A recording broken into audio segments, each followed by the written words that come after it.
ಕಳೆದ 38 ದಿನಗಳಲ್ಲಿ ಎಷ್ಟೆಲ್ಲ ಅಟ್ಯಾಕ್ಗಳಾಯಿತು ನಿಮಗೆ ಹೇಳ್ಬಿಡ್ತೀನಿ. ಕಳೆದ 38 ದಿನಗಳಲ್ಲಿ ಜಮ್ಮು ಕಾಶ್ಮೀರದಲ್ಲಿ ಎಷ್ಟು ಅಟ್ಯಾಕ್ ಆಯಿತು? ಇಡೀ ದೇಶವನ್ನೇ ಬೆಚ್ಚಿ ಬೀಳಿಸಿದ ಕಳೆದ 38 ದಿನಗಳು. 38 ದಿನಗಳಲ್ಲಿ ಬರೋಬ್ಬರಿ 9 ಭಯೋತ್ಪಾದಕ ದಾಳಿ ಆಗಿದೆ ಜಮ್ಮು ಕಾಶ್ಮೀರದಲ್ಲಿ. 9 ಭಯೋತ್ಪಾದಕ ದಾಳಿ ಕಾರ್ಯಾಚರಣೆಯಲ್ಲಿ ಇಲ್ಲಿ ತನಕ 12 ಯೋಧರು ಭಯೋತ್ಪಾದಕ ದಾಳಿಯಲ್ಲಿ ಹುತಾತ್ಮರಾಗಿದ್ದಾರೆ. ಜಮ್ಮು ಕಾಶ್ಮೀರದಲ್ಲಿ 38 ದಿನಗಳಲ್ಲಿ 9 ಅಟ್ಯಾಕ್ಗಳಲ್ಲಿ ಕಳೆದ 38 ದಿನಗಳಲ್ಲಿ 13 ಯೋಧರಿಗೆ ಗಾಯಗಳಾಗಿವೆ. 13 ಯೋಧರು ಕಳೆದ 38 ದಿನಗಳಲ್ಲಿ 9 ಅಟ್ಯಾಕ್ಗಳಲ್ಲಿ 10 ಅಮಾಯಕರು ಬಲಿಯಾಗಿದ್ದಾರೆ. ಕಳೆದ 38 ದಿನಗಳಲ್ಲಿ 44 ಸಾರ್ವಜನಿಕರಿಗೆ ಗಾಯವಾಗಿದೆ ಜಮ್ಮು ಕಾಶ್ಮೀರದಲ್ಲಿ. 44. ಈಗ ವಿರೋಧ ಪಕ್ಷ ಸ್ಟ್ರಾಂಗ್ ಇದೆ, ಬಿಡುತ್ತಾ ಕಾಂಗ್ರೆಸ್ ಇದರ ಬಗ್ಗೆ ಆಕ್ರೋಶ ವ್ಯಕ್ತಪಡಿಸ್ತಾ ಇದೆ. ಏನು ಕಾಂಗ್ರೆಸ್ನ ಆಕ್ರೋಶ? ಅವ್ರು ಹೇಳ್ತಾರೆ, ಜೂನ್ 9ಕ್ಕೆ ಪ್ರಧಾನಿ ಮೋದಿ ಪ್ರಮಾಣ ವಚನ ಸ್ವೀಕಾರ ಮಾಡಿದ್ದಾರೆ. ರಾಹುಲ್ ಗಾಂಧಿಗಳು ಜೂನ್ 9ರಂದೇ ರಿಯಾಸಿಯಲ್ಲಿ ಭಯೋತ್ಪಾದಕ ದಾಳಿಯಾಗಿದೆ. ರಿಯಾಸಿ ಉಗ್ರ ದಾಳಿಯಲ್ಲಿ 10 ಪ್ರಯಾಣಿಕರು ಸಾವನ್ನಪ್ಪಿದ್ದಾರೆ. ಜೂನ್ 11ರಂದು 2 ಕಡೆ ಭಯೋತ್ಪಾದಕ ದಾಳಿಯಾಗಿದೆ. 9, 10, 11. ಇನ್ನು ದೋಡಾ ದಾಳಿಯಲ್ಲಿ 5 ಯೋಧರಿಗೆ ಗಾಯಗಳಾಗಿವೆ. ಆಮೇಲೆ ಕಥುವಾದಲ್ಲಿ ದಾಳಿ ನಡೆಯಿತು, ಪೊಲೀಸರು ಸಾವನ್ನಪ್ತಾರೆ, 2 ಉಗ್ರರ ಹತ್ಯೆ ಕೂಡ ಆಗುತ್ತೆ. ಜೂನ್ 12, 9, 11, 12 ದೋಡಾ ದಾಳಿಯಲ್ಲಿ ಪೇದೆಗೆ ಗಾಯ ಆಗುತ್ತೆ. ಆಮೇಲೆ ಜೂನ್ 26ರಲ್ಲಿ ಮತ್ತೊಂದು ದಾಳಿ, ಗಂಡೋದಲ್ಲಿ ನಡೆದಂತಹ ದಾಳಿಯಲ್ಲಿ 3 ಉಗ್ರರ ಹತ್ಯೆ ಮಾಡ್ತೀವಿ ನಾವು ಸೈನಿಕರು. ಜೂನ್ ಆದ ನಂತರ ಜುಲೈ 6, 2 ಎನ್ಕೌಂಟರ್, 2 ಯೋಧರು ಹುತಾತ್ಮರಾಗ್ತಾರೆ. ಜುಲೈ 8 ಕಥುವಾ ಉಗ್ರ ದಾಳಿಯಲ್ಲಿ 5 ಯೋಧರು ಹುತಾತ್ಮರಾಗ್ತಾರೆ. ಜುಲೈ 9 ದೋಡಾದಲ್ಲಿ ಉಗ್ರ ನಿಗ್ರಹಕ್ಕೆ ಎನ್ಕೌಂಟರ್ ಆಗುತ್ತೆ. ಜುಲೈ 15 ದೋಡಾದಲ್ಲಿ ಉಗ್ರ ದಾಳಿ, 3 ಯೋಧರು ಹುತಾತ್ಮರಾಗ್ತಾರೆ. ನಿರಂತರವಾಗಿ ಇದಾಗ್ತಾನೆ ಇದೆ. 38 ದಿನ 12 ಸೈನಿಕರು ಹುತಾತ್ಮರಾಗಿದ್ದಾರೆ, 9 ದಾಳಿಯಾಗಿದೆ.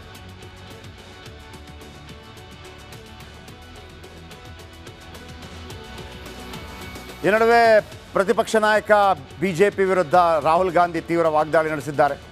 ಭಾರತೀಯ ಸೈನಿಕರು ಮತ್ತು ಅವರ ಕುಟುಂಬಗಳು ಬಿಜೆಪಿಯ ತಪ್ಪು ನೀತಿಗಳ ಭಾರವನ್ನು ಹೊರ್ತಾ ಇದ್ದಾರೆ. ಬಿಜೆಪಿಯ ತಪ್ಪು ನೀತಿಗಳ ಫಲವಾಗಿ ನಮ್ಮ ಸೈನಿಕರು ಪ್ರಾಣ ಕಳೆದುಕೊಳ್ತಾ ಇದ್ದಾರೆ ಅಂತೇಳಿ ಅವರು ಟ್ವೀಟ್ ಮಾಡಿ ಕಿಡಿಕಾರಿದ್ದಾರೆ.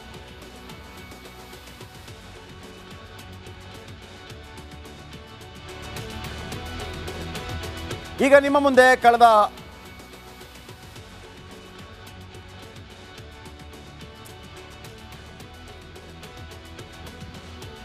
UPA ಸರ್ಕಾರದ ಅವಧಿ 10 ವರ್ಷ ಮತ್ತು NDA ಸರ್ಕಾರದ ಅವಧಿ 10 ವರ್ಷಗಳನ್ನು ನಿಮ್ಮ ಮುಂದೆ ಇಡ್ತಾ ಹೋಗ್ತೀನಿ. UPA 2004ರಿಂದ 2014ರ ಅವಧಿಯಲ್ಲಿ 1402 ಮಕ್ಕಳ ಸಾವಾಗಿದೆ.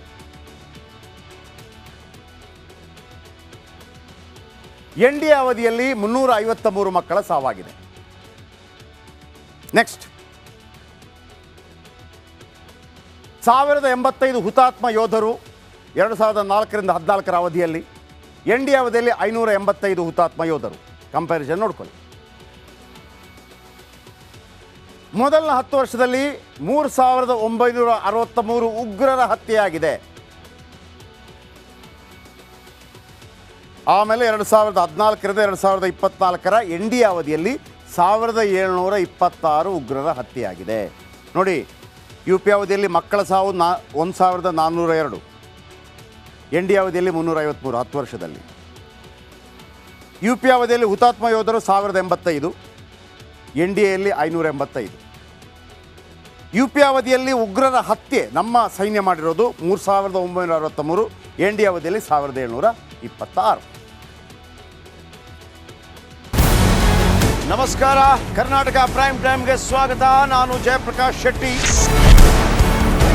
ಇಡೀ ಕರುನಾಡು ಇವತ್ತು ರೆಬೆಲ್ ಆಗಿ ನಿಂತಿದೆ. ಈ ಹಗರಣಗಳನ್ನು ಸದನದಲ್ಲಿ ಪ್ರಸ್ತಾಪ ಮಾಡಲು ಕೂಡ ಕಾಂಗ್ರೆಸ್ ಹಿಂದೇಟು ಹಾಕಿದ್ದೇಕೆ? ನಿಮ್ಗೆ ಸಂಬಳ ಅದಕ್ಕೆ, ನಿಮಗೆ ವಾಹನ ಅದಕ್ಕೆ, ನಿಮಗೆ ವೆಪನ್ ಅದಕ್ಕೆ, ನೀವು ಅದನ್ನು ಸೆರೆ ಹಿಡಬೇಕಾಗಿತ್ತು. ನೀವು ವಿದ್ಯುತ್ ಬರ ಇದೆ ಅಂತ ಹೇಳ್ತಾ ಇದ್ದೀರಿ, ಎಲ್ಲಿ ಬರ ಇದೆ ನೀವು ಹೇಳಬೇಕು. ಪಾಕಿಸ್ತಾನ್ ಆಕ್ಯುಪೈಡ್ ಕಾಶ್ಮೀರ್ ಅದು ಎಂದೆಂದಿಗೂ ನಮ್ಮದು. 40 ಮೆಷಿನ್ಗಳು ತಂದಿತ್ತು ನೋಟ್ ಎಣಿಸುವುದಕ್ಕೆ, ಅದೇ ಹಾಳಾಯಿತು. ಮಥುರಾದ ಗಲಾಟೆ ಇದೆಯಲ್ಲ, ಅದು ಸ್ಥಳೀಯವಾಗಿ ಕೂತು ಪರಿಹರಿಸಬಹುದಾದಂಥ ಕಾನೂನಿದೆ. ಗ್ಯಾರಂಟಿ ಯೋಜನೆಯಿಂದ ನಷ್ಟ ಆಗಿದೆ, ಲಾಭ ಆಗಿದೆ, ದಯವಿಟ್ಟು ಹೇಳಿ. Dawood Ibrahim most wanted criminal ಯಾವಾಗಾದ ಅಂದರೆ ಇಲ್ಲಿ ತನಕ ಭಾರತ ದೇಶದಲ್ಲಿ ಓರ್ವ ದಲಿತ ಪ್ರಧಾನಿಯಾದಂಥ ಇತಿಹಾಸವೇ ಇಲ್ಲ. ರಿಪಬ್ಲಿಕ್ ವರ್ಲ್ಡ್ ಆಪ್ ಇದು ಕೇವಲ ಅಪ್ಲಿಕೇಶನ್ ಅಲ್ಲ, ಸಮಗ್ರ ಸುದ್ದಿಗಳ ಸಂಪರ್ಕ ಮಾರ್ಗಕ್ಕೆ ಕ್ರಾಂತಿಕಾರಿ ಬದಲಾವಣೆ. ರಿಪಬ್ಲಿಕ್ ವರ್ಲ್ಡ್ ಆಪ್ ಕೇವಲ ಸುದ್ದಿ ಅಪ್ಲಿಕೇಶನ್ ಅನ್ನ ಪರಿಚಯ ಮಾಡ್ತಾ ಇಲ್ಲ, ಬದಲಾಗಿ ಡಿಜಿಟಲ್ ಸುದ್ದಿ ಬಳಕೆಯ ಹೊಸ ಯುಗಕ್ಕೆ ನಾಂದಿ ಹಾಡ್ತಾ ಇದೆ. ಇದೊಂದು ಬ್ರೇಕಿಂಗ್ ನ್ಯೂಸ್, ಪ್ರಭಾವಶಾಲಿ ಕಾರ್ಯಕ್ರಮಗಳಿಗೆ ಗಟ್ಟಿಯಾದ ವೇದಿಕೆ. ರಿಪಬ್ಲಿಕ್ ವರ್ಲ್ಡ್ ಅಪ್ಲಿಕೇಶನ್ ಈಗ ಲೈವ್ ಆಗಿದೆ. ಗೂಗಲ್ ಪ್ಲೇ ಸ್ಟೋರ್ ಮತ್ತು ಆಪಲ್ ಆಪ್ ಸ್ಟೋರ್ ಎರಡರಲ್ಲೂ ಲಭ್ಯವಿದೆ. ಈಗಲೇ ಡೌನ್ಲೋಡ್ ಮಾಡಿ.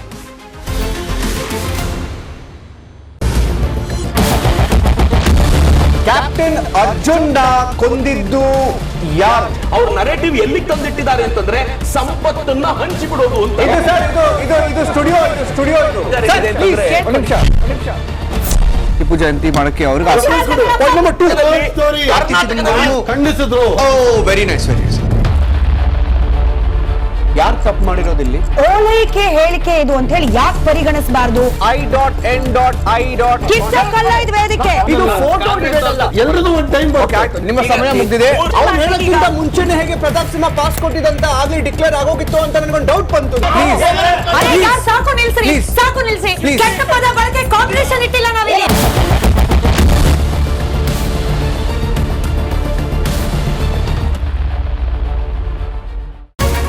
ರಿಪಬ್ಲಿಕ್ ವರ್ಲ್ಡ್ ಆ್ಯಪ್ ಇದು ಕೇವಲ ಅಪ್ಲಿಕೇಶನ್ ಅಲ್ಲ, ಸಮಗ್ರ ಸುದ್ದಿಗಳ ಸಂಪರ್ಕ ಮಾರ್ಗಕ್ಕೆ ಕ್ರಾಂತಿಕಾರಿ ಬದಲಾವಣೆ. ರಿಪಬ್ಲಿಕ್ ವರ್ಲ್ಡ್ ಆ್ಯಪ್ ಕೇವಲ ಸುದ್ದಿ ಅಪ್ಲಿಕೇಶನ್ ಪರಿಚಯಿಸ್ತಾ ಇಲ್ಲ, ಬದಲಾಗಿ ಡಿಜಿಟಲ್ ಸುದ್ದಿ ಬಳಕೆಯ ಹೊಸ ಯುಗಕ್ಕೆ ನಾಂದಿ ಹಾಡ್ತಾ ಇದೆ. ಇದೊಂದು ಬ್ರೇಕಿಂಗ್ ನ್ಯೂಸ್, ಪ್ರಭಾವಶಾಲಿ ಕಾರ್ಯಕ್ರಮಗಳಿಗೆ ಗಟ್ಟಿಯಾದ ವೇದಿಕೆ.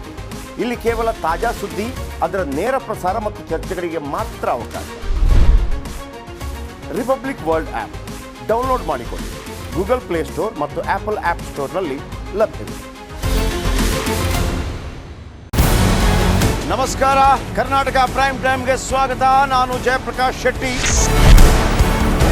ಇಡೀ ಕರುನಾಡು ಇವತ್ತು ರೆಬೆಲ್ ಆಗಿ ನಿಂತಿದೆ. ಈ ಹಗರಣಗಳನ್ನು ಸದನದಲ್ಲಿ ಪ್ರಸ್ತಾಪ ಮಾಡಲು ಕೂಡ ಕಾಂಗ್ರೆಸ್ ಹಿಂದೇಟು ಹಾಕಿದ್ದೇಕೆ? ನಿಮ್ಗೆ ಸಂಬಳ ಅದಕ್ಕೆ, ನಿಮಗೆ ವಾಹನ ಅದಕ್ಕೆ, ನಿಮಗೆ ವೆಪನ್ ಅದಕ್ಕೆ, ನೀವು ಅದನ್ನು ಸೆರೆ ಹಿಡಿಬೇಕಾಗಿತ್ತು. ನೀವು ವಿದ್ಯುತ್ ಬರ ಇದೆ ಅಂತ ಹೇಳ್ತಾ ಇದ್ದೀರಿ, ಎಲ್ಲಿ ಬರ ಇದೆ ನೀವು ಹೇಳಬೇಕು. ಪಾಕಿಸ್ತಾನ್ ಆಕ್ಯುಪೈಡ್ ಕಾಶ್ಮೀರ್ ಅದು ಎಂದೆಂದಿಗೂ ನಮ್ಮದು.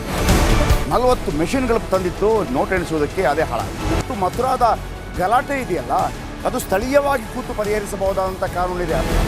ಗ್ಯಾರಂಟಿ ಯೋಜನೆಯಿಂದ ನಷ್ಟ ಆಗಿದೆ, ಲಾಭ ಆಗಿದೆ, ದಯವಿಟ್ಟು ಹೇಳಿ. Dawood Ibrahim most wanted criminal ಯಾವಾಗಾದ ಅಂದರೆ ಇಲ್ಲಿ ತನಕ ಭಾರತ ದೇಶದಲ್ಲಿ ಓರ್ವ ದಲಿತ ಪ್ರಧಾನಿಯಾದಂಥ ಇತಿಹಾಸವೇ ಇಲ್ಲ.